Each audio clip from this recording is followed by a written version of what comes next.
Walking, such a seemingly trivial action, which you perform daily without even thinking about it. Scientists have been working hard for many years to create a robot that can walk like humans do, but are yet to succeed fully. Even a task like walking, which is so simple for you, can actually be immensely complicated and require coordination between many different muscles in your legs and your nervous system.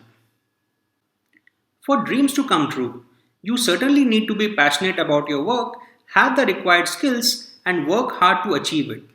But that's not enough.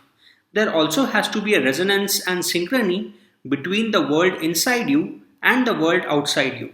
Every relationship and profession needs a certain attitude and aptitude, which has to be supported by those around you. You may know how to walk or even to run, but for actually doing it, you need solid earth beneath your feet. Dreams do come true, but not all of them. It's very easy to say that never give up, but you also have to be practical. Great ideas, great relationships, and great initiatives are all prone to failure, despite a lot of hard work being put in from your side.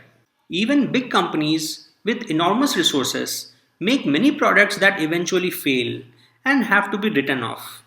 If your personal or professional relationship is no longer working, there has to be a point after which you have to move on. But when should you move on?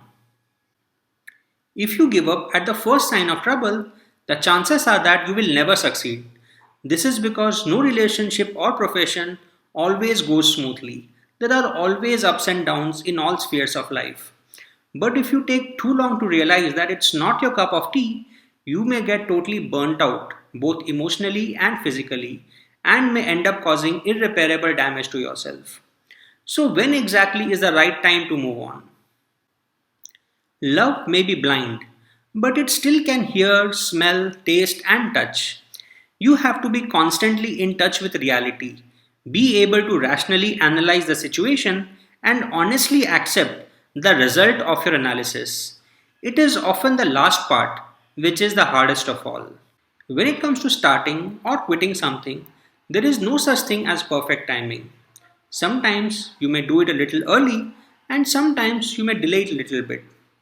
Fluctuations will always be a part of life. The important thing is to keep learning from our experience and keep moving, which is certainly achievable with a combination of intelligence and wisdom.